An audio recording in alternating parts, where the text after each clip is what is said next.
Jean-Jacques Goldman, qui était aimé non seulement pour son talent musical, mais aussi pour son humilité et son caractère noble, portait en lui une grande tristesse, la perte de sa famille dans le contexte de la guerre et les pressions de la guerre. Force personnelle lorsqu'il avait pour équilibrer entre la vie privée et la gloire de la carrière. Né le 11 octobre 1951 à Paris, dans une famille d'origine juive, Goldman a grandi au milieu du traumatisme familial de la Seconde Guerre mondiale. Ses parents, survivants de la guerre, ont subi des injustices et des traumatismes en voyant la persécution de leurs proches.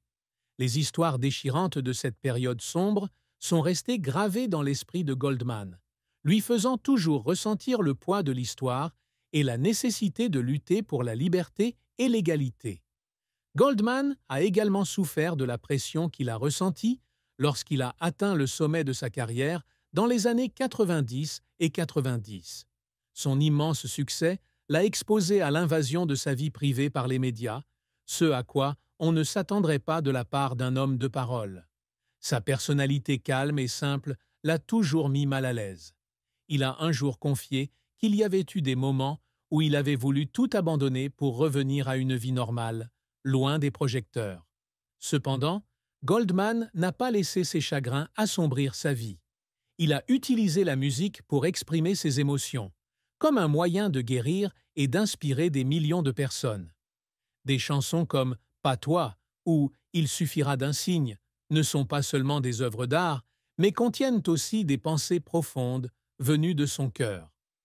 Jean-Jacques Goldman débute sa carrière musicale à la fin des années 70 avec le groupe Taïfong, groupe rock très influent de l'époque. Bien que le groupe ait connu un certain succès, Goldman s'est vite rendu compte qu'il avait besoin d'un chemin séparé pour exprimer son talent et son style individuel. En 1981, Goldman sort son premier album solo avec la chanson « Il suffira d'un signe ». La chanson devient rapidement un énorme succès, propulsant Goldman au premier plan de la scène musicale française. Les années 1980 et 1990 ont été la période dorée de la carrière de Jean-Jacques Goldman. Il a continuellement sorti des albums et des chansons à succès tels que « Je te donne », une chanson emblématique sur l'unité et l'amitié, chantée en duo avec Michael Jones. Comme cette chanson est belle, l'une des chansons emblématiques de sa carrière. Encore un matin, un morceau de musique profond, exprimant l'esprit d'espoir et la soif de vivre. Goldman n'est pas seulement un chanteur à succès, il est également un excellent auteur-compositeur et producteur. Il a composé pour de nombreux artistes célèbres tels que Céline Dion, Pour que tu m'aimes encore, S'il suffisait d'aimer, Johnny Hallyday et Patricia Kaas. Les chansons qu'il a composées sont toujours très appréciées pour leurs paroles profondes et leurs mélodies qui touchent facilement le cœur des auditeurs. Jean-Jacques Goldman est l'un des artistes les plus célèbres de l'histoire de la musique française. Avec plus de 40 ans d'activité artistique, il a réalisé de nombreuses réalisations remarquables. Plus de 30 millions d'albums ont été vendus dans le monde, faisant de Goldman l'un des artistes les plus vendeurs en France. Prix de la musique.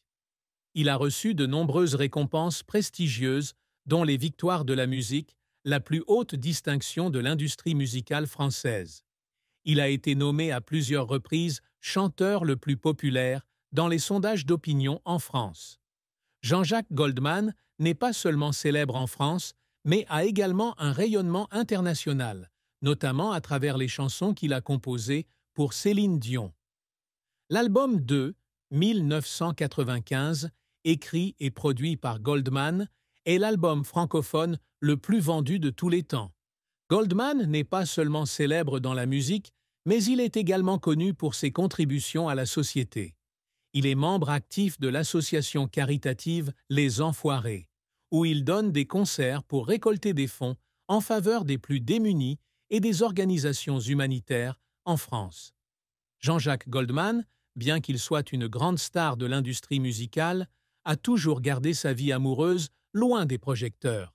Pour lui, l'amour et la famille ne sont pas seulement un lieu de réconfort après l'agitation de sa carrière, mais aussi une grande source d'inspiration pour la musique. Jean-Jacques Goldman s'est marié une première fois en 1975 avec Catherine Morley, une femme qui n'était pas active dans le monde artistique. Le mariage a duré plus de 2 décennies et a donné naissance à 3 enfants, Caroline, Michael et Nina. Goldman et Catherine ont eu une relation forte tout au long de sa carrière. Catherine fut la première associée de Goldman et le soutint dans ses moments, les plus difficiles, alors qu'il n'avait pas encore atteint la célébrité. Cependant, la pression de la célébrité et les changements de vie ont provoqué la fin de ce mariage en 1997. Malgré la séparation, Goldman et Catherine ont maintenu une bonne relation pour prendre soin de leurs enfants ensemble. En 2001, Jean-Jacques Goldman se remarie avec Nathalie Tu Hoang Laguier, une jeune mathématicienne d'origine vietnamienne, de 28 ans sa cadette. Nathalie est une femme intelligente, sophistiquée et la partenaire qui apporte un équilibre à la vie de Goldman. Ce mariage marque un nouveau chapitre dans sa vie puisqu'il se retire progressivement de la scène pour se concentrer sur sa famille. Goldman et Nathalie ont 3 enfants, Maya, Kimi et Rose. Leur petite famille vivait à Marseille, où Jean-Jacques jouissait d'une vie paisible au bord de la Méditerranée. Nathalie était non seulement sa compagne de vie, mais aussi l'inspiration de plusieurs de ses chansons.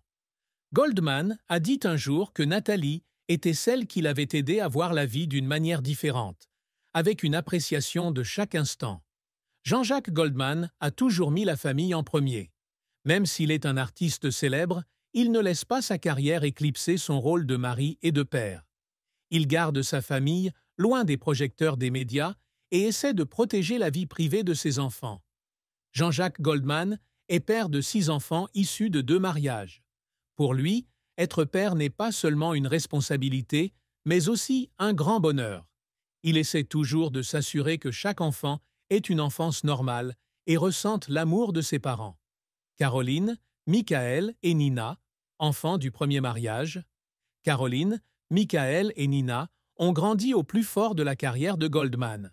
Malgré son emploi du temps chargé en tournée et en écriture, Goldman essaie toujours de consacrer du temps à ses enfants, de participer aux activités quotidiennes et de créer des souvenirs de famille mémorables.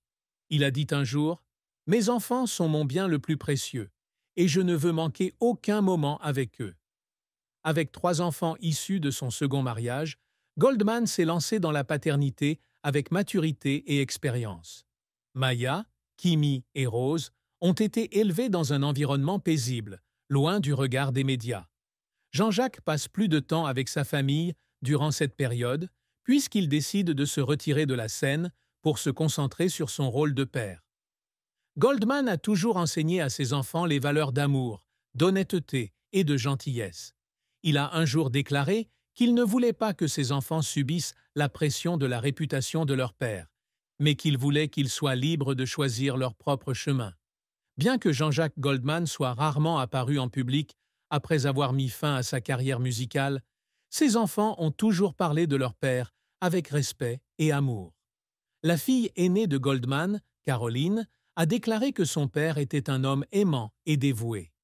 Il a toujours donné la priorité à la famille. Peu importe à quel point il est occupé, il trouve toujours du temps pour nous. Mon père n'était pas seulement un grand artiste, mais aussi un père formidable. Le fils de Goldman, Michael, dit qu'il a appris l'humilité et la responsabilité de son père. Mon père a toujours souligné que le succès ne consiste pas à être fier, mais à faire quelque chose de mieux pour le monde. Les 3 jeunes enfants de Goldman, bien que hors de la vue du public, ont toujours vécu dans l'amour et l'attention de leurs parents. Goldman disait souvent qu'il souhaitait qu'ils aient une enfance paisible, sans la pression de la célébrité de leur père. Le parcours professionnel de Jean-Jacques Goldman est une histoire inspirante de persévérance, d'innovation et de dévouement à l'art. Goldman a commencé sa carrière musicale à la fin des années 1970 avec le groupe de rock Tai Phong. Bien que le groupe ait connu un certain succès, Goldman s'est vite rendu compte qu'il avait besoin d'une direction distincte pour atteindre son plein potentiel artistique.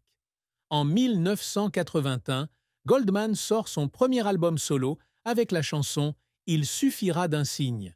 Ce fut la percée majeure qui fit connaître son nom. Au cours des années 1980 et 1990, Goldman a sorti une série d'albums à succès, dont Quand la musique est bonne, Je te donne et Encore un matin. Ces chansons ont non seulement connu un succès commercial, mais ont également suscité l'amour pour leurs paroles profondes et leurs mélodies uniques. En plus d'être chanteur, Goldman est également un auteur-compositeur et producteur talentueux. Il a écrit de nombreuses chansons pour des artistes célèbres tels que Céline Dion, Pour que tu m'aimes encore, et Johnny Hallyday, contribuant à leur succès. Goldman est également un membre clé des Enfoirés, une association caritative qui rassemble des artistes de premier plan en France pour collecter des fonds